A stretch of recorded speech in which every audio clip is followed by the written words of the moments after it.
Hey guys, this is Chris from Empire Bricks and welcome to another LEGO Star Wars set review. Today we're having a look at set 75137, the Carbon Freezing Chamber. It was released in 2016, it comes with 231 pieces, it has 3 minifigures, and it retails for $24.99 in dollars and $29.99 in euros. So, first of all, this is a relatively special review because this is not a ship, this is a playset or a scene, as you might. So we don't see that many of those around. Most of the sets are ships, battle packs. But I personally kind of like these sets because they actually make you reenact parts of a movie or maybe build a mock around it. But before we look at the set, let's dive into the minifigures. It has 3, and I guess the main character would be Boba Fett over here. So he is a figure that is very much detailed. He has a lot of printing on his torso, and you can see a piece of Wookiee fur hanging down his chest. He has some amazing printing on his legs that go all the way up, and even on his feet. So this is a very, very detailed figure. There's no printing on the arms though. There is some awesome printing on the helmet, and there is some wear and tear, as you can see, making his helmet look kind of battle damaged. On the back he has a jetpack in the same sand green as his helmet. Underneath is some basic printing that I'll show in a second. Under the helmet there is an angry clone face, or in this case a angry Jango or Boba face, because of course his family is sort of the basis of all the clones that are alive. So on the back we can see that he has indeed some further battle damage in a metallic color, something that I can really appreciate. So you can see that it reflects the light.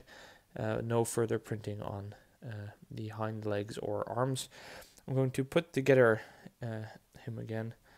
He has the shoulder pauldron, which is rather large, making it hard to make it look good. I think that's kind of a pity. It tends to kind of flip or wrinkle, and that makes the whole thing look kind of weird. I think it's a little bit too big. It's too big for my taste, especially in the order that they want you to put it on. They want you to put it over the jetpack, but in my opinion, it looks better like this, because now the jetpack forces it to go down, which it otherwise won't. Last detail on the helmet is of course the antenna piece, and he is armed with a standard small blaster, which is modified with a black lightsaber hilt to make it look more customized. So that's the first figure, a very, very detailed figure, and for a lot of people, I think one of the reasons to buy this set. Second is Han Solo, and he is of course another figure that we all like to have. He has a much simpler printing, so only a torso printing with his shirt open a little bit just like the movie, no leg printing at all, and at the back no back printing. I think this is kind of a pity. I know that the clothes he was wearing were kind of simple, but it would have been a small effort to give him at least some back printing. Some more wrinkles, because he has a very wrinkled shirt in the movie. Make it all look a little bit more realistic. The hairpiece is pretty simple as well, especially for 2016. I think they could have done better. But that's it. He has a double-sided face, of which the first is sort of a anxiety look or maybe surprise. And if we take off the hairpiece, we can see that on the other he looks in agony or in pain, or like Cartman from South Park. Either way, that's the look that he is supposed to have when he has been frozen into carbonite. And going to the third minifigure, he is, I believe, unnamed, but he is of the Ugnaught species, which is the species that live on Cloud City and work there in several jobs on the city islands. He has kind of an overall print on the front, kind of a work outfit, and even he has some back printing showing his belt and buckles So it's kind of weird that Han Solo has no back printing and this guy has. Although it's really funny to see new species in the Lego Star Wars universe, and I think the head mold looks really awesome and it looks very movie accurate. And he comes with the shorter legs because this is a very short species, so he's supposed to be shorter than any humanoids. So those are the figures, and I think that is a very good selection of figures, especially for this price range. There's 3 figures in this set, that's great. They are very detailed, they are well-known figures, at least Boba Fett and Han Solo. So it's a great way to add those to your collection, and I think the Boba Fett figure is one of the best figures that we have seen in a long time, considering detail. Moving on to the set itself, I'm going to put the minifigures on the side for a moment. We can see that this is the carbon freezing chamber in which Han Solo is frozen into carbonite on Cloud City by Darth Vader and Boba Fett. And I think this is a great set as a scene for multiple reasons. So first of all, one of the most asked for new UCS sets is the Cloud City UCS set, of which there is a very old one which is now very expensive. But many people don't realize that this is actually on Cloud City. This should have been part of a UCS Cloud City set. So basically with this set you could build your own, or at least start your own Cloud City display. So I think that's a very good thing. But another thing that I really love about this set, and something that you can actually find online if you Google it, is that a lot of people use this set to build a mock around. So sometimes they build 2, or they use their own pieces to create a bigger display around this scene and expand on this playset. And that is something that playsets like this are really good for.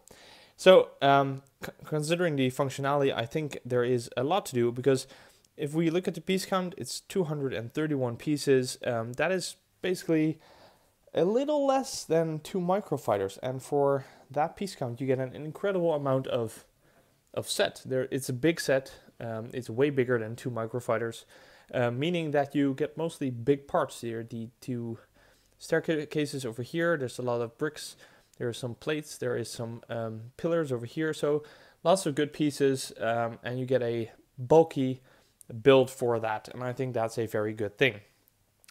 The functionality in the set consists of a few things, of which one of the simpler things is an elevator, that you can just take a figure, put it on the elevator, and use this handle over here to make it go up and down, and people can get off and on. So it's simple, but I think it's better than nothing. They could have chosen to add just one more of those stands over here, but they chose to put an elevator in, which I think is fine.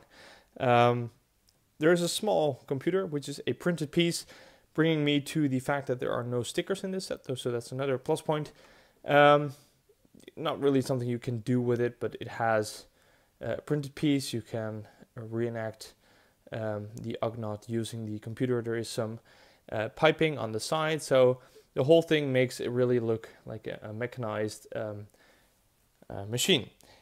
So we come to the main play feature, and that is of course that we have the carbonite piece over here, in which you can place Han, poor fella, to put him into carbonite. Now placing him in this thing is a little bit hard. It's easier to take the whole carbonite piece off, but basically you can put him in like this. He's holding 2 handles with his hands, and you can use this piece over here, pull it back, and he goes all the way over there. You can turn it around and put it back up, and now Han Solo will be frozen in carbonite. Of course you can use your minifigures to put them next to it. If you have a spare Darth Vader, that looks great, but having a look up close, this is how it works. Basically he has this great print, and it's the same shirt as the minifigure, it's the same face as the minifigure, and the same hair. So that works perfectly, and it all works with this knob over here. I can still turn it around if I would like. And there is Han Solo again.